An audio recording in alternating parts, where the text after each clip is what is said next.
사랑합니다 여러분. 큐티를 읽어드립니다. A윤한성 목사입니다. 반갑습니다. 잘 지내셨습니까? 자, 20분 정도 잘하고 계십니까? 성경을 깊이 있게 읽으면 하나님께서 여러분들에게 주시는 말씀이 들리고, 또 하나님께서 이 세상을 어떻게 만들었고 인간을 어떻게 이제 완성해 갈 것인지 하는 것들을 여러분들이 알 수 있을 것입니다. 그래서 나도 어떻게 변화되면 좋을지 하나님께서 말씀하실 줄 믿습니다. 자, 우리 계속해서 지난번에 이제 창세기 1장 25절까지 했죠. 그러니까 26절부터 한번 보도록 하겠습니다. 자, 먼저 우리 20분 시작합니다. 자, 이렇게 바인드를 만들어서 여러분들이 공부를 해 나가시면 좋다고 했습니다. 그렇게 하시면 좋겠습니다. 자, 26절입니다. 하나님이 이르시되 우리의 형상을 따라. 자, 하나님께서 말씀하셨습니다. 그렇죠? 하나님은 곧 말씀이 바로 뭐다? 본인이다. 자기 자신이다. 그렇게 하는 것을 여러분들이 잘 아셔야 됩니다. 자, 우리의 형상을 따라. 자, 하나님의 형상을 따라 뭘 만듭니까? 우리의 모양대로 우리가 뭐를 만든다? 사람을 만든다. 사람을 만든다. 그러니까 하나님은 자기의 형상, 자기의 모양대로 사람을 만들었습니다. 그러면 어떻게 됐겠습니까? 우리는 이제 이러한 그 눈에 보이는 몸이 있는 것이죠. 근데 하나님은 어떻게 해요? 몸이 있질 않습니다. 몸이 있지 않다는 것은 뭡니까? 영적인 것과 심성적인 것이 어떻게 해요? 하나님을 닮았다 하는 것입니다. 그러니까 하나님 안에 있는 창조성이 우리 안에 담긴 것이고, 하나님 안에 있는 사랑이 우리에게 담긴 것이고, 하나님 안에 있는 그 용기가 우리한테 담긴 것입니다. 언제까지? 우리가 범죄하기 전까지 온전히 하나님을 닮았다 하는 것입니다. 그 하나님의 모든 능력이 우리 하나님을 닮아서 들어온 것입니다. 자, 그러면 이것이 닮았다는 의미는 뭡니까? 하나님과 똑같다는 의미입니까? 그렇지 않습니다. 그렇죠? 그러니까 뭐냐면 부등호로 따지자면 이렇게 되는 것입니다. 그렇죠? 하나님과 같을 수도 있고 하나님보다 좀 적을 수도 있고, 하나님을 능가할 수는 없는 것이죠. 그러니까 그런 것들을 여러분들이 상상을 해보는 것입니다. 이것이 어느 정도인지, 어디까지 포함이 되는 것인지. 그래서 저는 어떻게 생각을 하는 거죠? 우리가 소위 말하는 성령이 충만한 상태다. 그러면 어떻게 해요? 나보다 더 뛰어난 일도 할 것이다. 더 큰 일도 할 것이다. 우리 주님이 그렇게 말했죠. 그런 것처럼 무슨 얘기입니까? 우리 역시 하나님과 같은 그런 능력을 가질 수 있다 하는 것을 제가 말씀을 드리는 겁니다. 그러니까 하나님이 우리에게 그 자기의 모양대로 지었다는 것은 우리가 상상할 수 없을 정도의 놀라운 것이 담겼다 하는 것입니다. 그걸 우리가 알면 좋겠습니다. 자, 그래서 우리 인간을 만들고 그들로 바다의 물고기와 하늘의 새와 가축과 온 땅과 땅에 기는 모든 것을 어떻게 하자? 다스리게 하자 하시고. 자, 여러분, 다스린다는 것은 뭡니까? 왕이 하는 것입니다. 이 영어로 보시면, 제가 이제 영어로 성경을 읽는 걸 좋아하는데, 여러분들 혹시 영어를 하실 수 있는 분이 계시면 못하면 안 하면 되는 겁니다. 하나님이 우리에게 이렇게 번역본을 주신 이유는 하나님의 감동이 그 번역본에 이 투사가 된 것입니다. 그러니까 마치 성경을 받아 쓰듯이 이 번역본에 왔기 때문에 그 번역본을 그대로 보면 됩니다. 그런데 만약에 혹시 영어를 할 수 있는 분들은 그 영어를 보시면 좋겠습니다. 그래서 rule over이라는 단어입니다. 그러니까 이게 뭐냐면 왕이 다스리는 것이거든요. 왕이. 그럼 무슨 얘기죠? 이게 이 대리권을 줬다는 것입니다. 원래는 이 땅의 주인이 누구다? 하나님이다. 그런데 우리에게 그 하나님의 권한을 이양해 주셨습니다. 뭘 주시면서? 자기의 모양과 형상을 주면서 그렇게 했다는 것입니다. 자, 그러면 인간은 이 땅에 뭘로 왔다? 왕으로 왔다 하는 것입니다.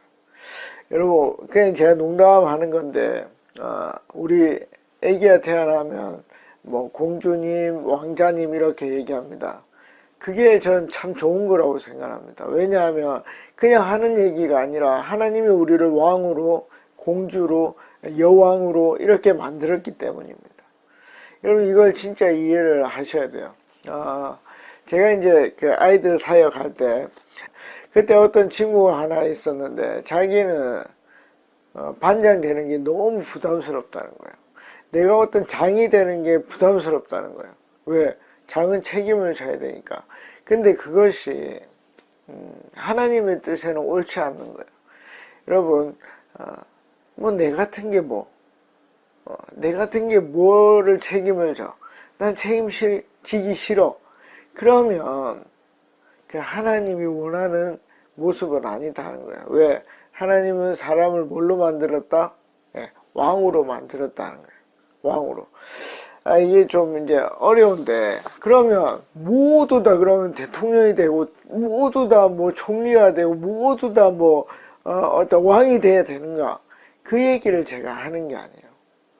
그러니까, 그것은 사람의 그릇이 있거든요. 요즘 뭐 이제 뭐 많이 하는 게 뭐냐면 MBTI라는 게 나오는데, 거기 보면은 어떤 사람은 큰 그림을 봐요. 그러니까 숲을 보는 거죠. 또 어떤 사람은 아주 세세한 것들을 자세히 보는 분이 있습니다. 그러면 그 사람마다 다스리는 정도가 달라요. 레인지라고 하는데 범위가 다른 거예요. 그러니까 어떤 사람은 이 지구를 다스릴 수 있고, 또 어떤 사람은 아주 작은 거, 예를 들면 뭐 엄마 아빠, 그러니까 최소한 엄마 아빠는 되는 거죠.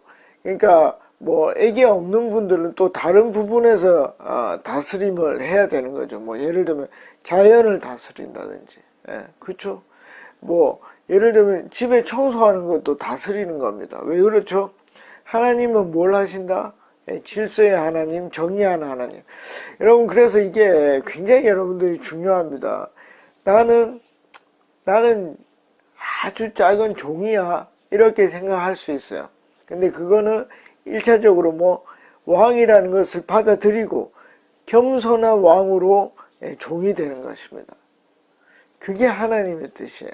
이걸 잘 생각을 해보세요. 그래서 그 예를 들어 어떤 집사님이라고 합시다. 자기는 뭐 다스리는 거 싫고 책임지는 거 싫다고 해서 말을 안 했어요. 근데 어느 날 이런 얘기를 합니다. 왜 저한테 말씀 안 하셨냐고, 목사님. 이게 말이 안 되는 소리죠. 자기 책임지기 싫다면서요. 책임지기 싫은데 그 얘기를 왜 합니까? 이 서운한 거죠. 그 서운하다는 거는 뭐냐면 우리 형상 안에 뭐가 있다고요? 하나님의 형상이 있고 그 하나님의 형상을 책임지고 싶어하는 왕의 형상이 있다는 것입니다. 그래서 섭섭한 거예요. 이거 이해되십니까? 그러니까 자꾸 나는 책임지기 싫어. 그러면 그것은 하나님의 형상을 거스르는 일이라서 내 마음에 뭔가 안 좋은 게 남는다. 반드시 그럴 수밖에 없습니다. 그래서 왜냐하면 이제 제가 앞으로 이제 무슨 얘기를 할 거냐면 인간이 어떻게 하면 행복하게 살 것인가 그 얘기를 하려고 하는데 첫 번째가 하나님의 형상을 거스르지 않는 거예요. 여러분 하나님은 뭐라고요? 나는 사랑이다. 여러분 사람은 사랑해야 될까요? 안 사랑해야 될까요? 행복하고 싶으면 사랑해야 돼요. 왜? 우리는 하나님의 형상으로 닮아서 태어났기 때문에.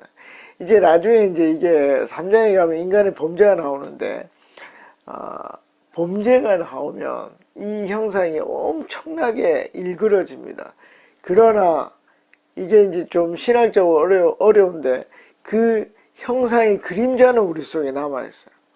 왜 이게 그림자라고 얘기를 하냐면 우리가 그 심하게 일그러졌기 때문에 우리 힘으로는 그 하나님의 의에 도달할 수 없거든요.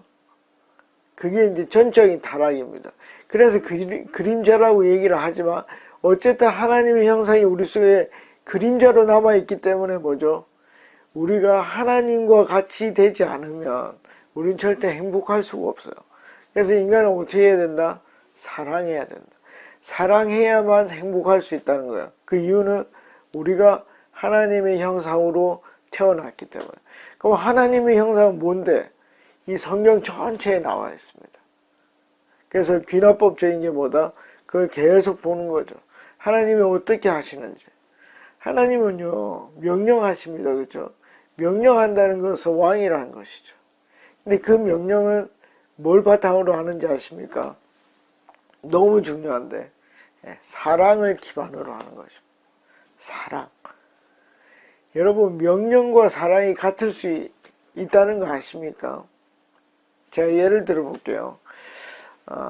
아이가 있어요. 밥을 안 먹어요. 너 밥 먹어야 돼.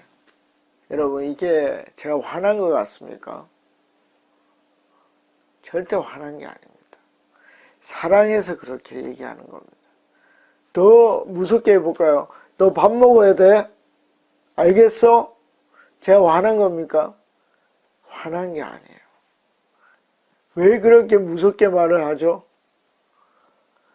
여러분, 하나님 형상으로 회복되면요, 화나지 않고서도 무섭게 말할 수 있어요. 왜? 사랑하기 때문에. 이게 뭔 말인지 모르죠? 이게 뭔 말인지 알아야 됩니다. 여러분, 이게 굉장히 중요합니다. 여러분, 하나님이 우리에게 낮은 목소리로 명령하듯이 말할 수 있어요. 그게 뭐라고요? 사랑이다 하는 거예요. 우리 속에도 그게 있어요. 그래서 진짜 좋은 부모, 진짜 사랑이 많은 부모는 아이들을 야단칠 수 있습니다. 왜요? 화나지 않았기 때문에. 그럼 이제 좀 다른 얘기를 해볼까요? 화가 났으면 야단치지 마세요. 그 하나님의 형상이 아니에요. 그래서 화가 난 상태에서 야단을 치면 절대 행복하지 않습니다. 한번 해보십시오. 이게 하나님의 형상으로 하는 건지 안 하는 건지 분명히 알 수 있습니다. 자, 그러면 우리가 바른 삶이 되고 행복한 삶이 될 수 있습니다. 제가 뭔 말하는지 다 알아들었을 것입니다. 하나님의 형상으로 산다는 것은 굉장히 중요한 것입니다. 여러분, 그래서 내 안에 하나님의 형상이 회복되고 있나 안 되고 있나 그것을 꼭 따져보셔야 됩니다. 자, 그래서 하나님의 형상은 다스림이 우리 속에 있어야 된다 하는 것을 여러분들이 보셔야 됩니다. 27절, 하나님이 자기 형상 곧 하나님의 형상대로 사람을 창조하시되 사람과 여자를 창조하시고. 여러분, 아담과 하와가 언제 창조가 됩니까? 지금 창조된 거예요. 예. 남자와 여자잖아요. 그러니까 이 이야기가 2장에서 다시 반복됩니다. 근데 뭐가 되죠? 구체화되죠. 그래서 제 제자 중에 한 명이 목사님 왜 6일까지 창조가 다 됐다고 하는데 그 다음 날도 창조가 됩니까? 그럼 그게 7일입니까? 6일째입니까? 라고 질문하는 친구들이 있었어요. 근데 실제로 뭐죠? 이거는 6일에 이루어집니다. 그 2장에서 이루어지는 말들은 6일에 이루어진 것을 다시 반복해서 섬세하게 얘기를 하고 있는 것이다 보면 되겠습니다. 자, 그래서 위에 26절을 반복하고 있습니다. 우리의 형상을 따라 우리의 모양대로라고 했던 말을 한 번 더 반복하면서 하나님의 형상대로라고 이 우리를 정확하게 지적하고 있습니다. 그러니까 26절에서 부정확했던 이 우리라는 말이 뭐죠? 하나님의 형상이라고 나타나는 것이고, 그럼 이 하나님은 한 명, 두 명, 세 명, 몇 명이죠? 이게 어렵습니다. 그렇죠? 우리 명수로 따지는 게 아니라 위가 있다라고 얘기를 하죠. 한 분이신데 3위가 있는 겁니다. 그러니까 우리라고 하니까 이것이 단수가 아니라는 것을 알 수가 있는 것입니다. 그래서 성경을 읽으면서 여러분들이 기도하시면서 하나님 지혜를 주십시오. 그 지혜 속에서 계속 읽어 나가면 이게 굉장히 재미나게 살아서 움직이면서 나에게 이해되는 것을 느낄 수 있습니다. 그래서 뭡니까? 하나님의 형상대로 사람을 창조했다. 그러니까 그 하나님의 형상이 우리 속에 그대로 남아 있어야 되고, 우리는 그 형상에 있는 것들이 우리의 삶에서 나타날 때 가장 행복할 수 있다. 자, 28절입니다. 중요한 말이 나오는데, 하나님이 그들에게 뭘 줬다? 복을 주셨다라고 얘기를 합니다. 이것은 이미 22절에서 생물들에게도 어떻게 했죠? 복을 주셨죠. 사실은 하나님이 땅에도 바다에도 우주에도 다 복을 주셨습니다. 근데 타락 이후에는 뭐가 됩니까? 저주를 받게 되죠. 그러면서 이게 바뀌게 됩니다. 그런데 여기 28절에는 특별히 뭐죠? 사람에게 복을 주셨다는 것입니다. 이 복은 이제 여러 가지로 해석할 수 있지만 저는 얘기하고 싶은 것이 특별히 능력이라고 생각을 합니다. 사람에게 뭔가를 이룰 수 있는, 이 땅을 다스릴 수 있는 하나님의 능력을 주신 것이고, 또 뭘 주셨습니까? 저는 돕는 힘도 주셨다 생각합니다. 예를 들면 인간이 기도할 때 하나님은 도와주십니다. 그것까지도 이 복이라는 개념 안에 넣어서 주셨다고 생각을 합니다. 그러니까 하나님은 우리에게 명령할 때는 뭐죠? 아무것도 없는데 나는 안 도와줄 테니까 너 혼자 해. 그 개념이 아니라는 겁니다. 뭐죠? 하나님께서 능력을 준 다음에 우리가 그 일을 할 수 있도록 하나님은 하신다는 것입니다. 그러니까 너희가 땅끝까지 이르러 내 증인이 되라고 하면 뭘 준다는 겁니까? 모든 권세를 주셨다는 것입니다. 예, 복을 주신 것이죠. 그 개념을 가지고 있어야 됩니다. 와, 진짜 하나님 나한테 아무것도 안 줬어. 그거 뭔가 잘못된 것입니다. 잘 생각을 해보십시오. 하나님 반드시, 저는 이제 이 세상의 모든 사람이 영재로 태어난다고 생각을 하거든요. 모든 사람이 한 가지는 뛰어난 것을 가지고 태어난다고 생각을 합니다. 그러면 뭐 예를 들면 저희 집 사람은 다른 사람과 공감하는 능력, 이런 능력이 굉장히 뛰어납니다. 저는 어떤 사물을 분석하고 보이지 않는 것을 형상화하는데 뛰어난 것을 가지고 있습니다. 그러면 그 사람마다 아주 독특한 그런 한 가지씩의 영재성을 가지고 태어난다고 생각을 합니다. 그것이 바로 하나님이 복을 주신 그곳에 포함이 된다고 생각을 합니다. 그래서 나는 아무것도 안 받았어 라고 얘기하기 전에 기도하면서 찾아보십시오. 하나님이 반드시 어떤 거든지 하나를 주셨을 것입니다. 시간이 다 가버렸네요. 자, 28절만 하고 마치겠습니다. 하나님이 그들에게 이르시되 생육하고 번성하여 땅에 충만하라. 땅을 정복하라. 바다의 물고기와 하늘의 새와 땅에 움직이는 모든 생물을 다스리라 하시니라. 아멘. 자, 이거 영어로 한 번 더 보시면 이 다스린다는 말이 매니지먼트, 매니지 한다는 거거든요. 그러니까 뭐죠? 막 억누르고 이런 걸 다스리는 게 아니라 잘 돌아갈 수 있도록 운용하는 거. 이런 지혜도 필요할 것이고 힘도 필요할 것이고 하나님이 하는 모든 이 우주를 돌아가게 하는 그 일을 우리가 대신해서 하게 됐다 하는 것입니다. 자, 그래서 이제 다음 시간에 조금 더 하겠지만 인간이 어떻게 행복해질 수 있는가? 그것은 자기가 가지고 있는 것들, 자기가 볼 수 있는 그 우주, 그 우주를 다스릴 수 있는, 다스려야 돼요. 다스리지 않으면 행복하지 않다는 것입니다. 그래서 다음 시간에는 그 하나님의 형상을 어떻게 회복할 것인지, 그 다음에 우리가 생육하고 번성하고 정복하라 그랬죠. 그게 확장성입니다. 그리고 마지막에 다스리는 일, 이것을 조금 더 깊이 얘기를 하고 다음번에 또 이야기를 넘어가겠습니다. 그러니까 오늘 26, 27, 28절만 했는데도 뭐죠? 시간이 거의 다 됐습니다. 그래서 여러분들이 쭉 읽으시면서 만약에 20분 동안 요 3절만 읽어도 여러분들은 엄청나게 많은 것을 할 수 있을 것입니다. 이제 띠띠띠 할 건데 띠띠띠 했죠? 끄겠습니다. 다음 시간에 29절부터 하고요. 28절에 아까 그 3가지 그 하나님의 형상을 회복하고 확장성 그리고 다스리는 일에 대해서 조금 더 이야기하고 가도록 하겠습니다. 자, 열심히 일주일에 5번 20분 정도 하시면 하나님의 뜻을 여러분들이 알 수 있을 것입니다. 다음에 뵙겠습니다. 안녕히 계십시오. 파워.